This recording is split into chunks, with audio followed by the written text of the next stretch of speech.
Mon mari, ton serviteur, est mort. Mon mari, ton serviteur, craignait Dieu. Attends, je vais relire. Elle dit, ton serviteur, mon mari, est mort. Et tu sais que ton serviteur craignait l'Éternel. Or, le créancier est venu pour prendre mes 2 enfants et en faire ses esclaves. Ah oui, hein, elle dit, et tu sais qu'il craignait Dieu. Vous voyez ce dont elle accuse l'homme de Dieu. Mon mari, ton serviteur craignait Dieu. Et tu le sais. Oui, il savait qu'il craignait Dieu. Oui, ça, il savait. D'après elle, il le sait. Il le sait que c'est une bonne soeur en Christ. Il le sait que c'est un très bon frère en Christ. Apparemment. Mais est-ce qu'il savait le problème qu'il vivait chez lui? Le gros problème qu'il avait chez lui, est-ce que le pasteur le savait? Les pasteurs n'ont pas des yeux pour savoir ce qui se passe dans nos maisons. Les pasteurs n'ont pas des yeux pour savoir ce qui se passe sur nos lieux professionnels. Ils ne sont pas au courant. Et tu le sais. Oui, parce qu'il était mon serviteur, donc je savais qu'il était mon serviteur. Mais il est mort là. Est-ce que vous m'avez informé? Quand il était malade, est-ce que vous êtes venu m'appeler? Est-ce que vous m'avez informé de sa maladie? Et encore, il est mort. Est-ce que vous m'avez même invité à ses funérailles? Parce qu'apparemment, il est mort. Vous l'avez déjà enterré. Vous avez déjà tout fait. Et c'est maintenant que tu m'informes que mon serviteur est mort. C'est maintenant que tu m'informes que mon serviteur, il craignait Dieu. Et je le sais.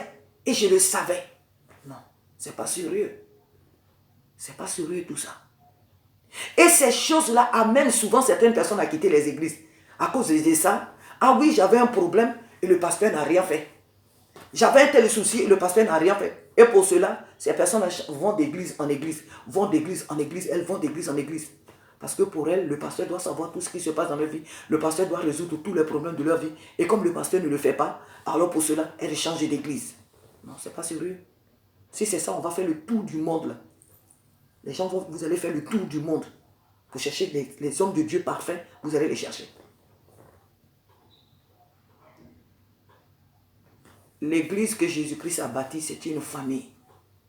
Nous avons vu que les apôtres, lorsque Jésus-Christ les a laissés, la Bible nous dit qu'ils étaient tous ensemble dans la chambre haute. Ils étaient tous dans cette chambre haute. Ils y partageaient leur repas. Ils y faisaient leur débat. Chacun parlait certainement de son foyer, de ses problèmes. Et ils priaient ensemble. Chacun apportait ses soucis. Ils n'étaient pas là dans cette chambre haute-là pour parler de n'importe quoi. Ils discutaient de tout. Ils apportaient leurs problèmes. Ça priait ensemble. Dans cette attente de la Pentecôte, ils étaient tous soudés. Ils partageaient tout ensemble. Ils partageaient leurs difficultés ensemble.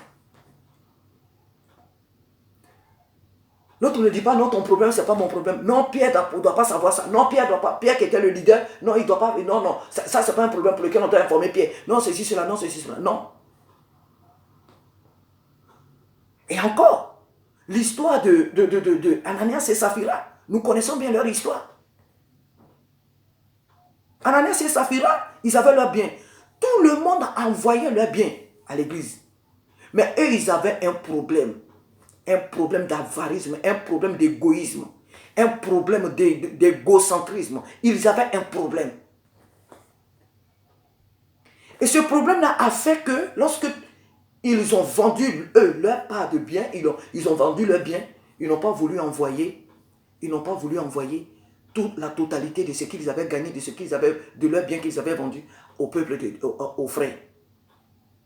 Quand Pierre apprend plus tard ce problème, il n'a pas le temps de tout réfléchir, il est fâché.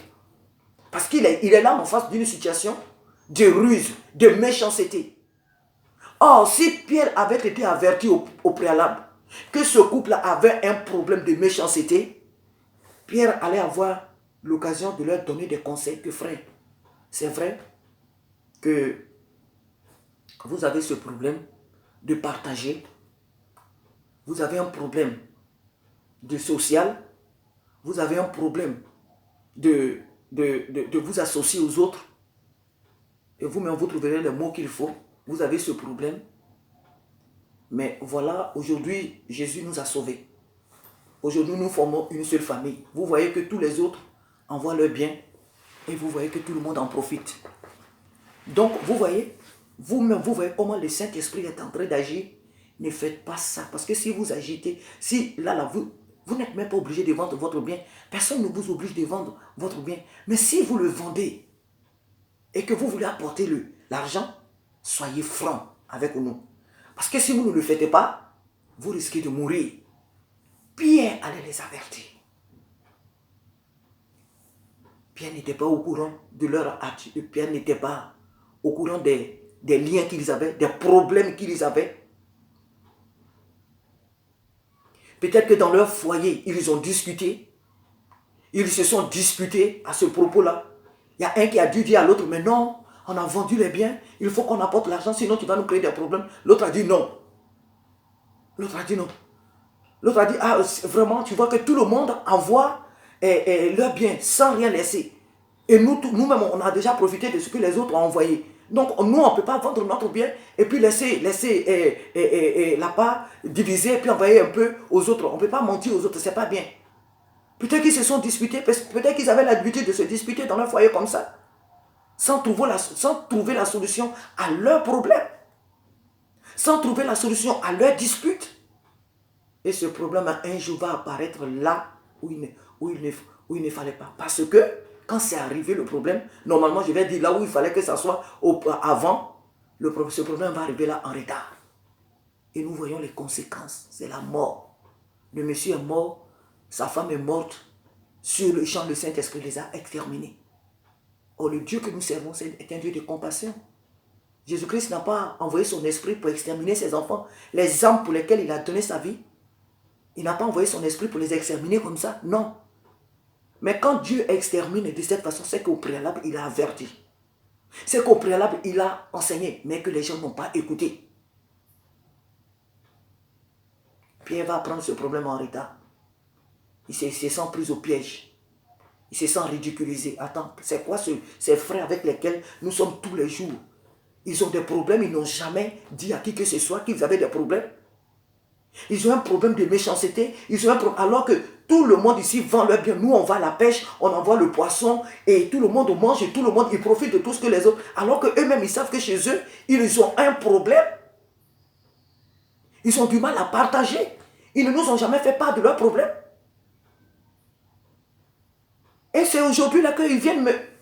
Ce que vous avez fait, vous allez payer, vous allez recueillir les fruits de ce que vous venez de faire. De ce que vous venez de faire. Et leur méchanceté les a exterminés, les a emportés. Les hommes de Dieu n'ont pas la solution à tous les problèmes que dans l'église que les gens rencontrent. Si vous ne vous levez pas, pour informer les hommes de Dieu des épreuves que vous rencontrez, des difficultés que vous avez, des problèmes que vous avez, le jour que ça pourrit, gardez-les aussi. Après, ça vous dit, ah, mon telle personne est morte, et puis le pasteur n'est pas venu aux funérailles. Ah, j'ai perdu telle personne, le pasteur n'est pas venu. Ah, j'ai tel problème, et puis le pasteur n'était pas là. Mais est-ce que le pasteur, au moment où le problème naissait là, est-ce que tu as informé le pasteur? Le problème là, quand ça venait d'arriver là, quand tu as vu que tu avais tel problème là, est-ce que le pasteur a été informé? Est-ce que ton dirigeant là, ton leader là, ton leader religieux là, a été informé de toi, ton problème que tu avais, que tu rencontres? Est-ce qu'il a été mis au courant? Non. Il n'a pas été mis au courant. C'est sur cet aspect-là que le Seigneur voudrait vraiment, frère, que nous nous entretenons, que le Seigneur a voulu que j'ouvre ma bouche pour vous parler. Je me parle à moi-même et le Seigneur permet aussi de parler à chacun de nous, à chacun de vous, à nous tous, dans les églises, informant les hommes de Dieu des épreuves que nous savons, qui méritent qu'ils soient mis au courant. On n'a pas dit d'aller les informer de comment nous allons faire nos lits, comment nous allons entretenir nos maisons. Mais s'il y a des problèmes pour lesquels les hommes de Dieu doivent être au courant, informons-les. N'attendons pas à la dernière minute pour venir leur parler comme cette femme, elle fait. Et tu le sais, mon serviteur, mon mari, ton serviteur craignait Dieu, et tu le sais, et ceci, cela. Voici ce qui nous a laissé comme problème. Mais lorsque ton mari prenait les dettes là, est-ce que tu as informé l'homme de Dieu? Lorsque ton mari s'endettait de cette façon, est-ce que tu as informé l'homme de Dieu? Non. Et depuis que ton mari est mort, les créanciers là, ils vous ont envoyé déjà plusieurs lettres pour dire qu'ils vont venir prendre vos meubles, pour dire qu'ils vont vous chasser de la maison, la dette que vous avez là. Ils vous ont déjà envoyé plusieurs courriers. Trésor public vous a déjà averti. Le bailleur vous a déjà averti plusieurs fois. Est-ce que vous avez averti le pasteur pour que le pasteur, s'il y a lieu même de regarder peut-être dans la caisse de l'église, ou peut-être si lui-même il a les moyens, ou bien s'il peut voir quelques responsables de l'église pour dire, ah voilà, un problème que notre frère ou notre soeur rencontre, venons là en aide. Pour qu'il trouve la solution à ton problème, tu ne l'as pas fait. Tu as préféré garder ça. Pour toi, c'est une manière d'être digne. Tu veux préserver ta dignité. Tu veux préserver ta dignité. Donc, tu n'as informé ni ton pasteur, ni son épouse, ni ton pasteur. Si elle est femme, il ne sait pas. Tu n'as informé ton leader religieux. Tu ne l'as informé de quoi que ce soit. Et tu as gardé ce problème jusqu'à ce qu'il soit vraiment pourri. Et c'est là maintenant que tu viens informer. Tu veux qu'il fasse quoi? Qu'est-ce que toi, tu veux qu'il fasse? Dieu a fait de sorte par sa grâce que cet homme trouve la solution à la dernière minute vraiment de ce problème. Le Seigneur a permis qu'il trouve la solution. Mais ce n'est pas forcément dans tous les cas que ça peut se présenter comme ça. Ce n'est pas dans tous les cas que les hommes de Dieu peuvent trouver de suite la solution à un problème où il n'y a plus, humainement parlant, de solution, que les hommes de Dieu peuvent trouver la solution comme ça, la rapidité. Ils peuvent la trouver. Voilà. Donc, je disais que le Seigneur m'a révélé que l'homme de Dieu, la manière dont il a trouvé la solution au problème n'était pas bonne, mais ça dépendait aussi de la manière dont le problème lui a été exposé. Ça dépend de la manière dont aussi ce problème lui a été exposé. Il a mal fait, ça c'est un autre domaine, mais la femme, elle a aussi très mal agi. L'homme de Dieu n'a pas été mis au courant à temps. L'homme de Dieu n'a pas été averti à temps. Et ces cas-là sont pleins dans nos églises. On veut garder sa dignité. On veut préserver l'honneur de sa famille. On veut préserver son honneur. On appelle ça honneur. On veut préserver soi-disant son honneur. Et on ne met même pas les hommes de Dieu au courant des difficultés que nous avons. C'est quand tout est pourri là maintenant que, il faut courir vite pour avertir l'homme de Dieu. Comme si lui, il allait faire de suite à ce que la solution soit là de suite rapidement. Pourquoi? Parce que c'est l'homme de Dieu. On l'appelle comment? L'homme, c'est un homme. Une femme, c'est un être humain. C'est un être humain. Dieu peut faire le miracle. S'il le veut, il peut faire le miracle pour que la solution soit là, le problème soit résolu sur le champ. Dieu peut faire il peut le faire. Mais Dieu là aussi, il est libre de ne rien faire. Juste à ce que le problème en périsse. Pourrisse au plus tôt. Dieu, il est aussi capable de ne pas aussi de rester les mains croisées et de ne rien faire du tout jusqu'à ce que le problème t'amène là où il doit t'amener. C'est ce que je vais dire. L'église, c'est une famille. Dans une église, on se serre les coudes. Dans une église, dans une famille, on se lave les mains. Dans une famille, on se couvre. Dans une famille, on se dit tout. Si un membre de la famille a des problèmes qui n'avertit pas le père de la famille, quand c'est pourri là, le problème est vraiment pourri. Humainement parlant, le chef de la famille ne peut plus rien faire. Il en va de même ainsi pour l'église. L'église, Dieu a établi ses serviteurs devant son troupeau. Il a établi. Il y a plein d'exemples dans la Bible qu'on pourrait prendre à ce sujet-là. Des hommes de Dieu à qui on a mené des problèmes en retard. Des hommes de Dieu à qui ils ont mené des problèmes en retard. Il y en a plein d'exemples comme ça dans la Bible. Ce que le Seigneur me permet, mais vraiment, frères et sœurs, vraiment de vous transmettre, c'est que lorsque dans nos églises, nous avons des problèmes sur tous les aspects, sur tous les termes de notre vie, et que ces problèmes nécessitent qu'on aille vers les hommes de Dieu, il faut le faire. N'attendons pas la dernière minute. J'ai parlé sur le plan du foyer, c'est-à-dire mariage, sur le plan professionnel, mais il y a beaucoup d'autres cas. Il y a beaucoup d'autres cas pour lesquels les gens préfèrent régler leurs problèmes eux-mêmes, et quand ça ne va plus, c'est là qu'on vient se tourner vers l'homme de Dieu. Il ne faut pas le faire. C'est ce que le Seigneur me permet vraiment encore de partager avec vous. Que le Seigneur vous bénisse. Que le Seigneur vous aide et qu'il m'aide aussi à marcher vraiment dans un esprit d'ouverture, de famille, de franchise, avec les hommes, les femmes qu'il a mis au-devant de nous, dans nos églises, dans nos assemblées. De peur que ces hommes-là ne soient surpris, ne soient réduits vraiment en impuissance. Parce que quand le problème te surgit comme ça en face, des fois tu perds tout moyen, tu ne sais pas. Tu es d'abord l'homme, c'est un être humain. Il peut être en colère, il peut se poser beaucoup de questions, il y a beaucoup de choses qui peuvent surgir. Il peut ne pas savoir quoi faire. Des fois, même pour aller prier, il peut savoir parce que le problème est déjà vraiment là comme ça. Sur les gens, il ne sait pas exactement quoi faire. Il peut ne pas savoir quelle décision prendre, quelle solution chercher. Même s'il sait qu'il doit aller devant Dieu pour prier. Mais déjà, la solution là, le problème là où il est arrivé, deux fois, c'est catastrophique. C'est vraiment, je ne sais pas. Donc, deux fois, sur le champ, on n'a pas des idées, deux fois claires pour savoir ce qu'il faut faire. Pour éviter cela, il faut avertir les hommes de Dieu à temps. Dans les problèmes que nous rencontrons, informons les hommes de Dieu à temps. Ne les fuyons pas lorsque nous rencontrons les problèmes. Ne cachons pas les problèmes, à nous. Ne les couvrons pas. Et après, on les expose. Alors que tout est déjà gâté. Ne le faisons pas. Ce que cette femme a fait ici, ce n'est pas un bon exemple. Elle était capable d'aller voir l'homme de Dieu d'abord. Peut-être quand cet homme était malade, elle pouvait aller l'avertir. Et quand où ses fils pouvaient aller voir l'homme de Dieu, ils ne l'ont pas fait. Et c'est à la dernière minute qu'ils se sont présentés. Il est mort déjà le monsieur. Il a laissé une dette. Il y a des créanciers qui arrivent pour prendre les enfants, pour les réduire en esclavage. Elle n'a pas de quoi à pouvoir payer cette dette. Ça fait trop de problèmes à la fois pour un serviteur de Dieu. Que Dieu nous aide à partager nos fardeaux avec les serviteurs de Dieu. Même si nous savons que Dieu nous écoute. Oui, nous prions à la maison. Dieu nous écoute. Mais je vous dis, quelquefois, on a besoin d'une autre oreille pour nous écouter. On a quelquefois besoin d'une oreille pour nous écouter. Alléluia.